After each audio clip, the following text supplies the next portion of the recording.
Astaghfirullah Rabbal baraya, Astaghfirullah minal khataya.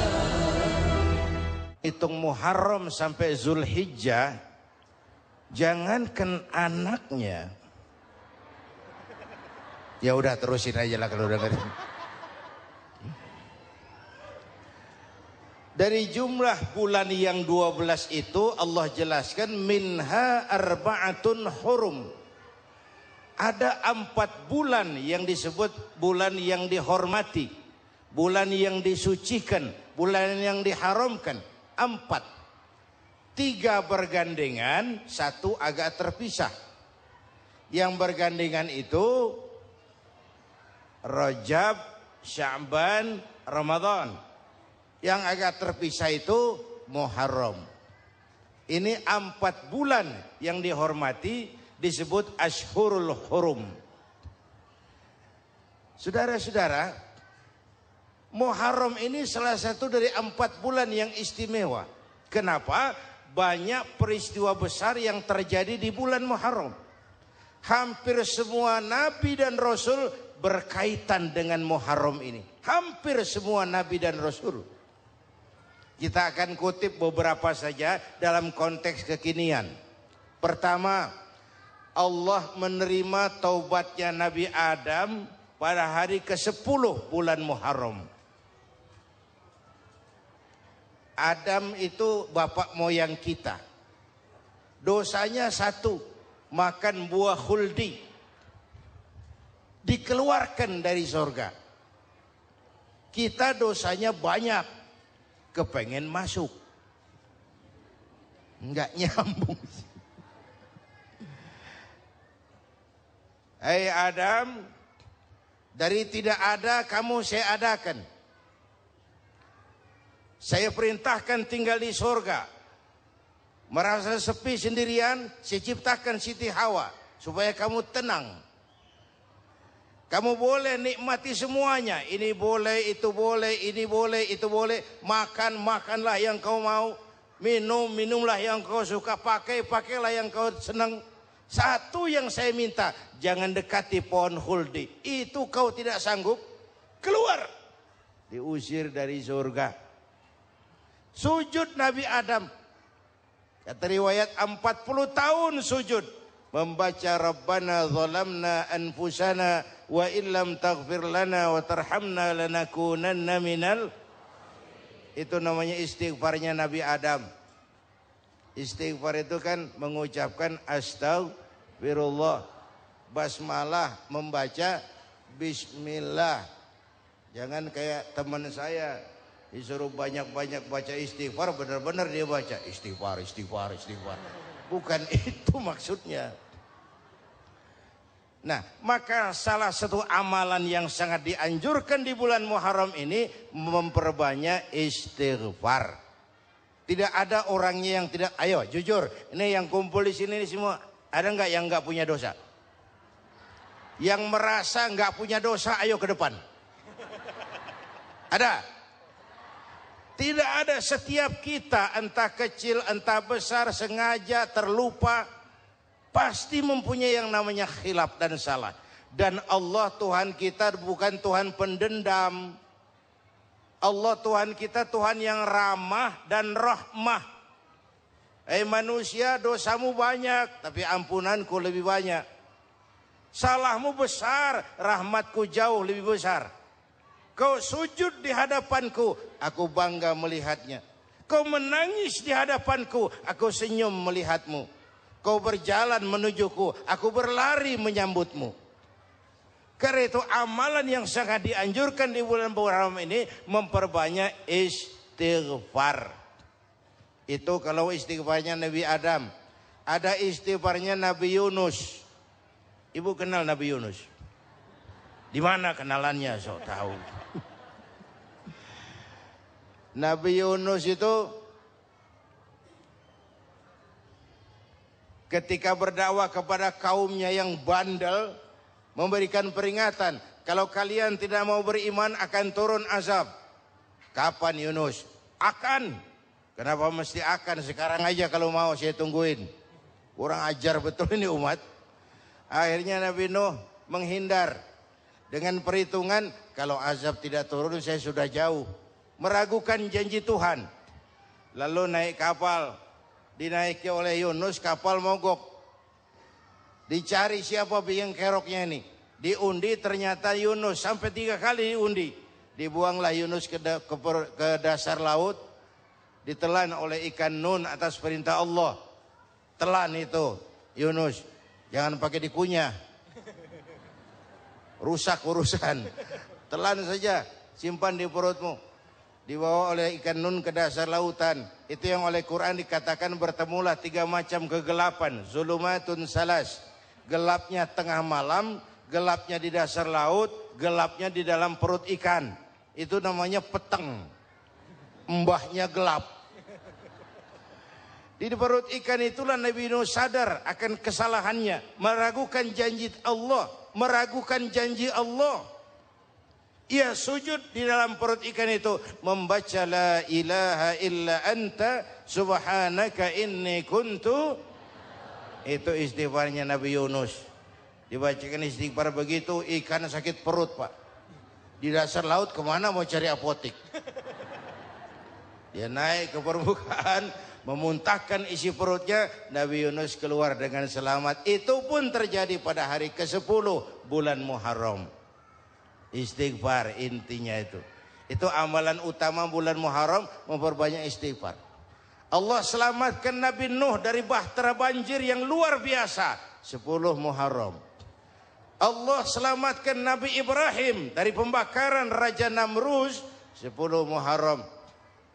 Setelah Nabi Ibrahim itu menghancurkan berhala-berhala, Abrahat pulang mau ibadah, lihat Tuhannya berantakan. Marah besar. Siapa yang menghancurkan Tuhan-Tuhan kita ini? Ada yang lapor, kami lihat Ibrahim. Tangkap. Belum ada bukti. Tangkap dulu yang penting. Bukti belakangan. Tangkap. Wah, dikerahkanlah aparat. Tangkap Nabi Ibrahim. Disidang langsung oleh Abrahat. Oleh Namrus maksud saya. Ibrahim, kau yang menghancurkan berhala-berhala kami ini. Tuhan-Tuhan kami. Siapa bilang? Ada yang lapor. Saya dengar enggak semua berhala itu hancur. Ada yang paling besar. Angkat tangan, saya lihat ada kampak di tangannya. Barangkali yang besar itu iseng tuh. Yang kecil-kecil dikampakin. Tanya aja sama dia. Kamu gila? Kenapa? Masa kami disuruh nanya berhala? Enggak bisa jawab. Enggak bisa jawab. Lah kenapa disembah? Lebih gila mana sih? Tahu nggak bisa jawab kenapa disembah? Kurang ajar kamu Ibrahim. Bakar, dibakar. Ketika Ibrahim dilempar ke kobaran api yang menggunung, Allah perintah api, ya naru kuni bardan wa salaman ala Ibrahim. Hai api, dinginlah sampean. Api Madura waktu itu pak. Hai api, dinginlah sampean, selamatkan Ibrahim. Api tunduk kepada perintah Allah. Ibrahim masuk ke kobaran api, selembar rambut pun tidak terbakar. Kenapa? Apinya tunduk kepada perintah Allah. Kenapa? Karena Ibrahim orang yang takut kepada Allah. Api tunduk kepada perintah Allah. Kalau kita baca ayat itu, masuk ke api, mateng. Sudah hadirin yang saya muliakan, oleh karena itu selamatnya Ibrahim dari pembakaran Raja Namrus itu pun pada 10 Muharram. Yaumul Asyura, hari ke-10 dari bulan Muharram. Baik. Itu Ibrahim. minal khataya.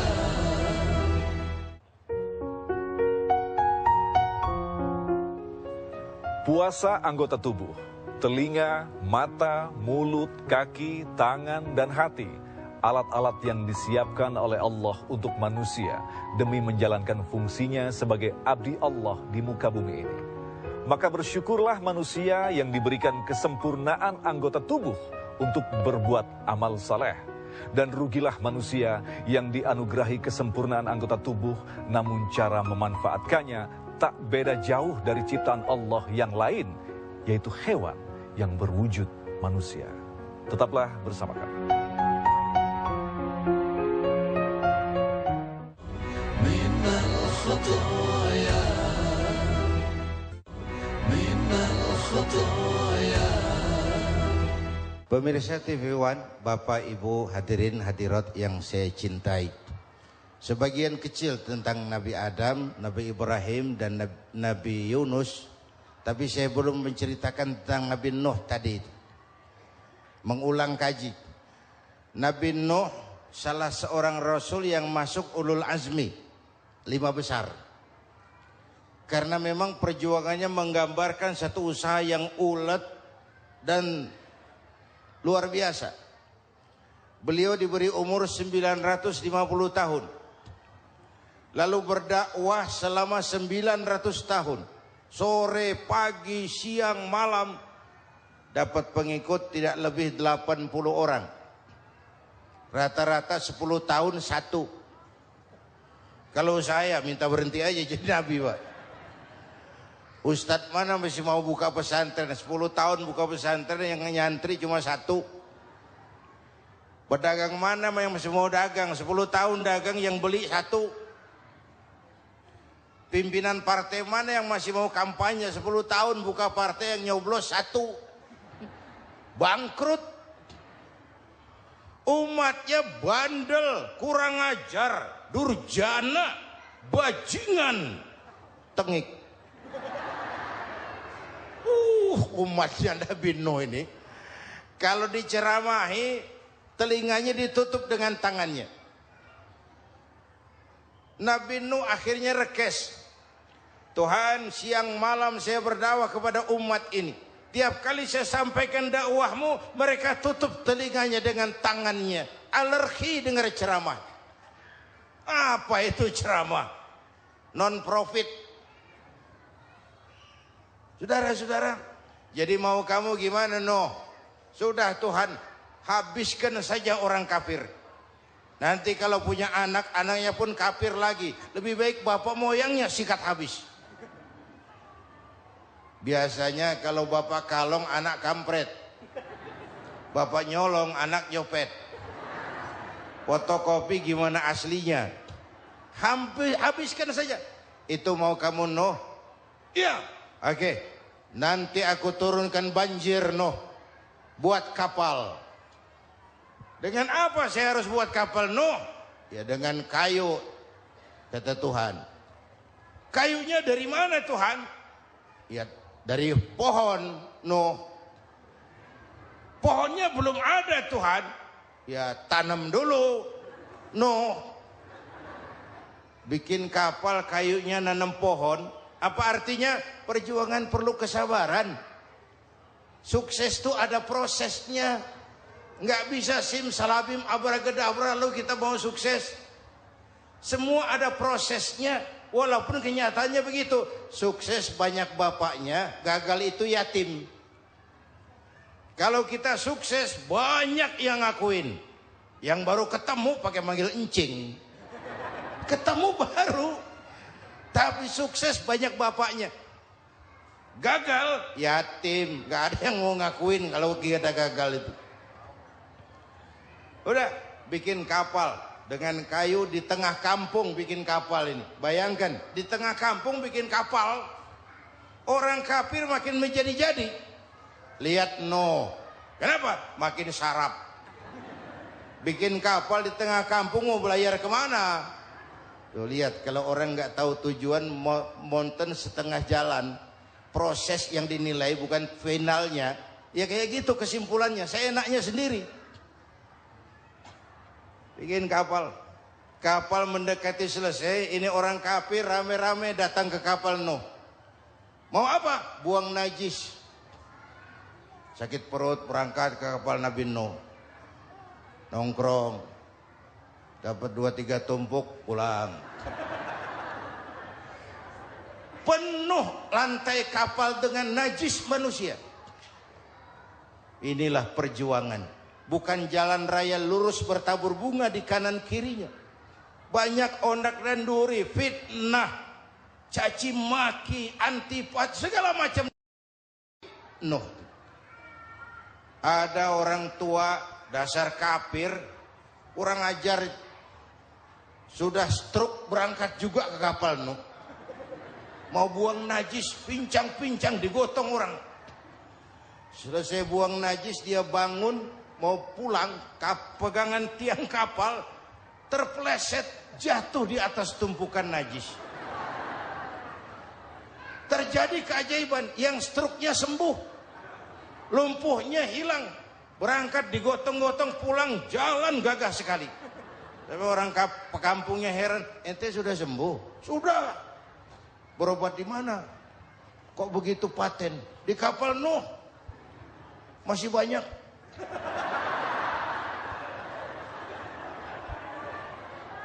Yang berasa perlu obat bawa rantang. Ambil bersih lagi geladak kapal itu. Sudah selesai Nuh? Selesai. Oke, kau orang yang beriman bersamamu, binatang serba sepasang, naik Nabi Nuh, naik orang beriman, naik binatang serba sepasang. Ini cikal bakal penyelamatan manusia, Pak. Naiklah orang beriman, sudah naik semua, Nabi Nuh kontrol.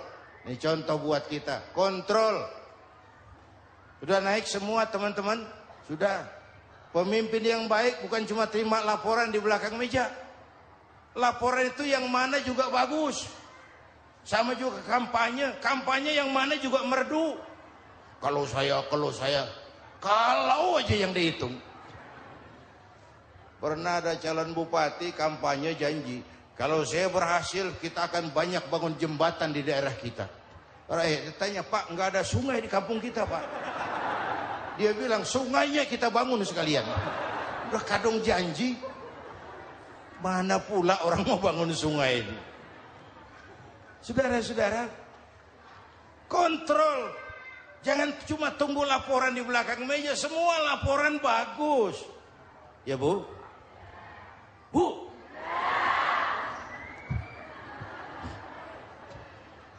Nabi Nuh kontrol. Sudah naik semua? Sudah Nuh. Pulan bin Pulan naik. Naik Nuh. Paimin bin Tukijo. Naik. Kami lihat naik. Ada orang Jawa juga kayaknya. Ada. Sudah kontrol. Kanan anak saya ikut nggak naik kapal? Kami tidak lihat itu Nuh. Kanan. Ini potret. Bapaknya aktif ke masjid. Ibunya rajin ke majelis taklim. Anaknya keleleran kemana-mana. Bukan di sini, di Perancis. Udah di sini insya Allah sama.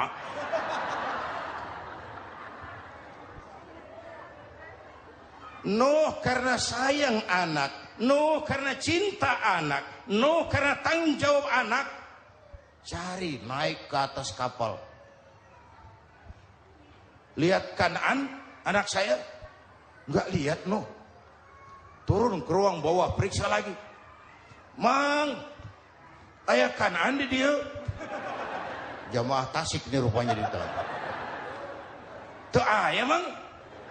Ayah ke mana ya budak ini? Turun ke bawah, tanya lagi. Ono Kanaan toh? Ora nano raketo. Rombongan Jawa Tengah. Naik ke atas buritan. Dari buritan kelihatan ternyata Kanaan tidak ikut naik kapal, kumpul di darat bersama orang kafir. Ini potret kita sekarang. Kumpul sama orang kafir, hanyut anak-anak kita, ditelan budayanya orang kafir, ditelan tradisinya orang kafir, ditelan pergaulannya orang kafir. Nuh karena sayang anak dari atas manggil. Dalam Quran dijelaskan itu. Karena Nabi Nuh di atas, Kanaan di bawah teriak. Ya bunayyar kam ma'ana. Begitu dalam Quran ayatnya. Cuma ini pakai gaya memanggil. supaya kelihatan ke gambar, kira-kira Nuh manggilnya begitu. Ini namanya gaya dakwah, Pak. Kalau ceritanya datar nggak menarik. Maka Nuh memanggil Kan'an, ya bunayya arkam ma'ana. Kata yang dengar, heeh. Ini gaya orang manggil, ya bunayya arkam ma'ana. Kan'an, kesini nak, naik kapal sama papi. Kata Kan'an di bawah itu, enggak mau papi, John di sini saja.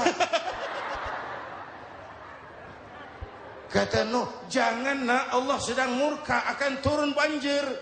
Kalau datang banjir papi, sa'awi ila jabalin ya'simuni minal ma'.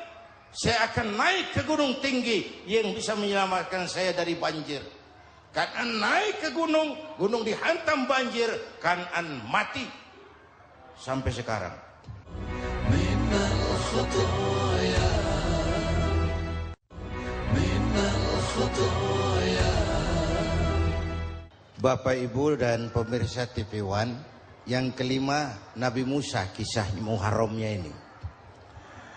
Lahir dalam kondisi yang sulit karena Fir'aun mimpi akan lahir seorang anak dari keturunan Bani Israel yang akan menghancurkan kerajaannya. Kata Fir'aun, sudah lahir belum anaknya? Belum. Kalau gitu mulai malam ini laki-laki dilarang bergaul sama istrinya. Semua perempuan hamil di bawah pengawasan negara. Mulai hari ini kalau lahir anak laki-laki terutama Bani Israel, penggal. Satpol PP disiapkan. Udah ada kayaknya. Ada. Patroli. Bayangkan, nah Fir'aun itu bikin undang-undang seenaknya sendiri. Apalagi merasa kekuasaannya dalam ancaman. Penguasa manapun kalau merasa dalam ancaman, panik. Padahal kekuasaan itu kayak harimau. Makin lama ditaiki, makin sulit turun. Kenapa? Karena macannya makin lapar. Naik terus capek, turun dimakan harimau. Serba sulit. Saudara-saudara, kalau kita mau belajar dari Pak Harto, saya melihat kekurangan Pak Harto cuma satu, terlambat berhenti.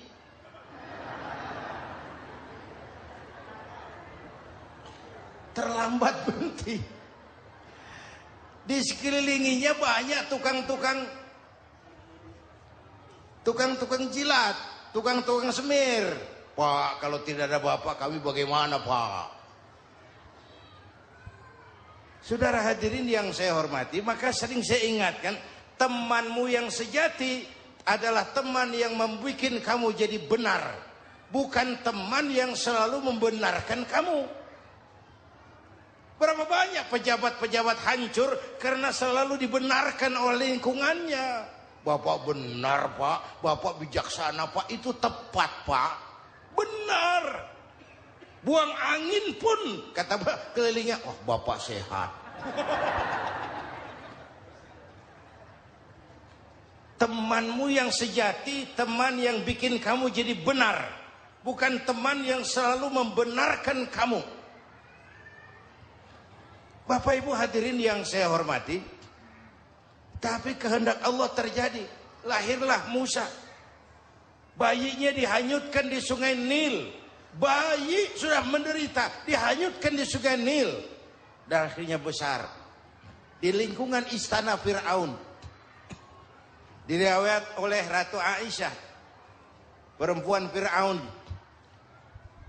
Setelah mulai berjuang, terjadilah itu. Musa dan pengikutnya dikejar oleh Fir'aun. Sampai di tepi laut, Allah wahyukan Musa, lempar tongkatmu ke laut. Dalam kondisi darurat, mukjizat tiada jalan. Kondisi darurat. Kalau tidak, mukjizat itu maunya Allah, bukan maunya Nabi. Nabi nggak kuasa. Allah yang mau. Tapi hidup Nabi bukan mukjizat, manusiawi. Tidak mentang-mentang ada mukjizat tongkat, tiap sulit main tongkat. Nggak usah berjuang kalau begitu. Itu darurat menyelamatkan umat. Tongkat dilempar ke laut, laut terbelah. Laut terbelah. Itu secara visualnya bisa kita lihat dalam film The Ten Commandments. Udah nonton belum? Urusan nonton kalah sama Ustadz bagaimana sih? Ten Commandments, 10 firman Tuhan. Tekniknya bagus tuh. Bagaimana laut terbelah. Musa lewat. Fir'aun mengejar. Musa sampai di ujung sana. Fir'aun masih di sama tengah perjalanan. Laut nutup kembali. Laut menutup kembali. Fir'aun tenggelam. Cengap-cengap di lautan. Begitu napas sampai di tenggorokan. Fir'aun sambil cengap-cengap itu, amantu bi Rabbi Musa wa Harun. Duh, kalau begini mah saya juga percaya sama Tuhannya Musa. Malaikat maut jengkel, goblok loh. Terlambat sekarang. Tenggelamin terus. Modar. Musa selamat. Fir'aun mati. Jenazahnya, jasadnya terdampar di pinggir laut. Beberapa waktu kemudian ditemukan orang, dimumi, dibalsem, diawetkan. Itu sesuai janji Quran. Wa kadzalika nunajjika bi badanika litakuna liman khalfaka ayah. Kami selamatkan badan kamu agar jadi pelajaran bagi orang-orang sesudah kamu nanti. Janji Quran tepat. Janji itu 14 abad yang lalu. Jasad Fir'aun ditemukan, dimumi, diawetkan, dibalsem. Di bawah nama Parao Ramses II.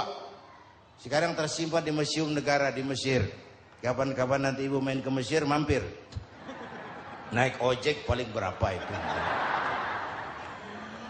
Oh, orangnya tinggi, hidungnya mancung. Pokoknya pantaslah jadi Firaun. Selamatnya Musa di kejaran Firaun di ujung sana itu terjadi pada hari ke-10 bulan Muharram, yang oleh orang Nasrani diperingati dengan hari raya Paskah. Mereka melaksanakan puasa, mensyukuri nikmat keselamatan dari kejaran Fir'aun. Makanya kalau kita ikut puasa di bulan Muharram, bukan mengikuti syariatnya Nasrani, salah. Karena Nabi mengajarkan, itu sumbernya. Bukan ikutan sama ibadahnya Israel. Tapi memang agama ini kan merupakan mata rantai. Datang Rasul baru melengkapi Rasul sebelumnya. Datang Rasul baru melengkapi Rasul sebelumnya. Mata rantai yang berkaitan. Setelah Muhammad selesai, selesailah tugas Nabi dan Rasul.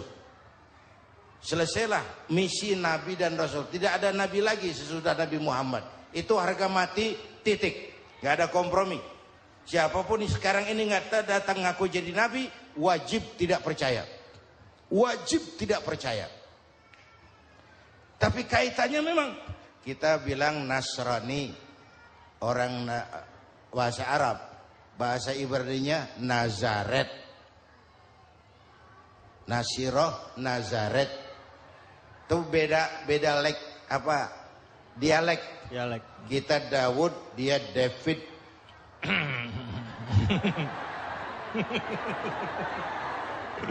Ibrani. Kita Ali, dia Alek. Kita Sulaiman, dia Solomon. Kita Camat, dia Comot.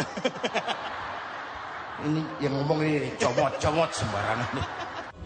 minal khataya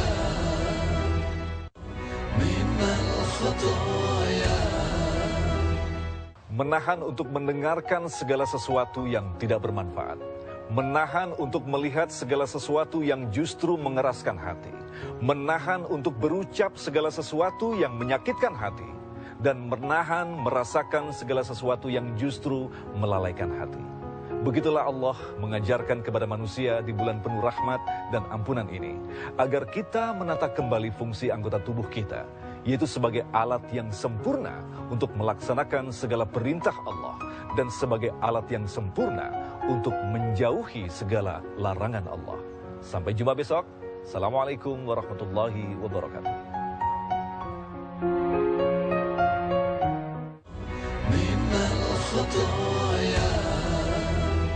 Pemirsa TV One, Bapak dan Ibu jamaah yang saya cintai. Pertanyaan pertama, hijrah qalbiyah. Ada hijrah badaniyah, hijrah fisik yang dilakukan Nabi dan sahabat dari Mekah ke Madinah. Itu hijrah badaniyah. Ada hijrah qalbiyah, hijrah hati. Dan ini yang kita perlukan sekarang. Karena refleksinya akan membias kepada alur kehidupan. Kalau hati kita mau berhijrah, fisik akan ngikuti. Hijrah dari tempat, dari malas ibadah menjadi rajin ibadah. Hijrah dari maksiat kepada yang ma'ruf. Dari berpecah belah menjadi bersatu. Hijrah seperti itu yang sangat kita perlukan. Apalagi masyarakat ini paternalistik. Kita harus hijrah mental sekarang ini. Maka yang disampaikan tadi benar.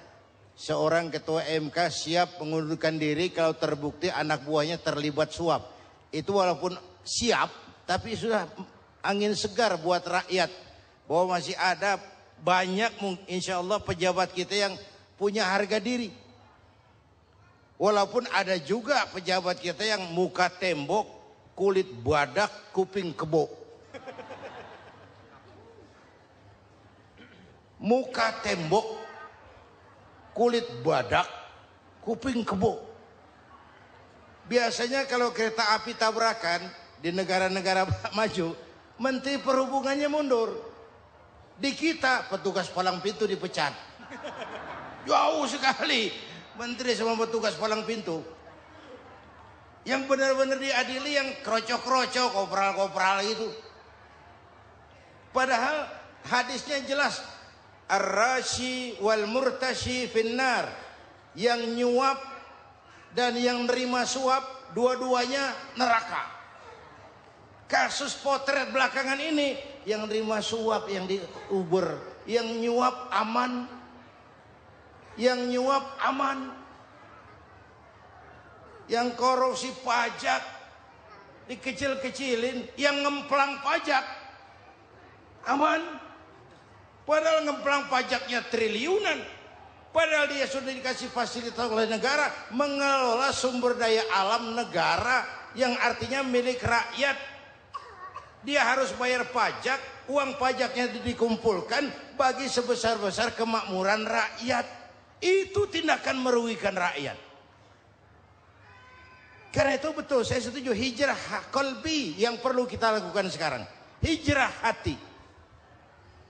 Kita ini bangsa Indonesia, nah seperti timnas. Timnas sekarang anak-anak muda sudah berani pakai baju PSSI. Iya. Kenapa? Menang. Coba kalau kalah terus, nanti menang. Tapi bangsa Indonesia itu memang seperti timnas. Namanya kesebelasan. 11 orang. Walaupun ada pemain bintang ya ada presiden, gubernur, menteri, itu bintang-bintang. Tapi bintang baru ada artinya kalau dibantu 10 pemain yang lain. Cristiano Ronaldo. Siapa itu? Penyerang tengah Real Madrid. Bintang.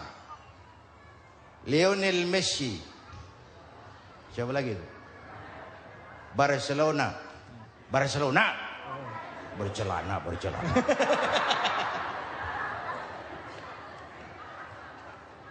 Michael Rooney. Bintang Manchester United. Ronaldo baru bintang, Messi baru bintang kalau ada 10 pemain yang lain. Bagaimanapun hebatnya Cristiano Ronaldo, kalau sendirian lawan satu kesebelasan babak belur. Itulah kita, bangsa Indonesia. Kita satu kesebelasan. Harus saling memperkuat. Ada bangsa kita ini yang jadi jaksa, ada yang jadi hakim, ada yang jadi polisi. Itu posisi penyerang tengah, kiri luar, kanan dalam, back, striker, kiper, posisi. Tapi sadar kita satu kesebelasan, Bung. Jangan bikin gol ke gawang sendiri. Kalau punya bola bagus, operan dong sama temannya. Yang bisa menciptakan gol, operan. Ada yang jadi pengusaha besar, bagus boleh. Punya untung besar, operan. Kasih masjid, kasih pesantren, operan. Ini kesebelasan kita kalau punya bola, pelitnya setengah mati, Pak. Nggak mau ngoper. Bawa sendiri, mending bikin gol. Enggak. Kita ini satu kesebelasan. Satu sama lain harus saling memperkuat. Bahwa ada penyerang tengah, itu sih posisi. Tapi kalau memang peluang memungkinkan, ayo dong operan. Saya iri sama kesebelasan Nasrani di Indonesia. Mereka kalau punya bola, operannya cakep. Gereja cepat selesai, rumah sakit Kristen cepat selesai. Kenapa? Operannya bagus. Kita ini kalau punya bola bawa sendiri, nggak mau ngoper. Maka masjid nggak selesai-selesai. Madrasah banyak yang bocor. Rumah sakit Islam kalah bersaing. Kenapa? Operannya berat. Ayo menyadari kita ini timnas. Satu kesebelasan. Jangan menjegal kawan seiring. Kawan sendiri dijegal. Sudah musuh terlalu kuat, gawang sendiri dijebol. Akhirnya terbalik kita ini. Ujian terberat telah diberikan Allah kepada para anbiya. Kemudian para aulia, kemudian para ulama. Summal amsal fal amsal, ke bawah dan ke bawah, diuji setiap orang menurut kekuatannya berpegang kepada agama. Kalau karena anak Melayu bilang, kalau takut dengan ombak, jangan berumah di tepi pantai. Kalau takut diterjang ombak, jangan berumah di tepi pantai. Kata ibu tadi, mau jadi pohon tinggi harus berani ketiup angin. Makin tinggi pohonnya, makin keras anginnya. Takut angin, jangan jadi pohon tinggi, jadilah rumput. Nggak ditiup angin, tapi diinjak kebo. Apa yang nggak ada resikonya? Apa yang nggak ada resikonya? Semua nabi ada yang dihantam kekuasaan yang arogansi. Ibrahim berhadapan dengan Namrud. Musa berhadapan dengan Fir'aun. Ada yang diuji dengan berhadapan umat yang sangat kurang ajar. Ada yang diuji dengan gosip yang dahsyat. Nabi Yusuf digosipi sama Zulaikha itu. Nabi Yusuf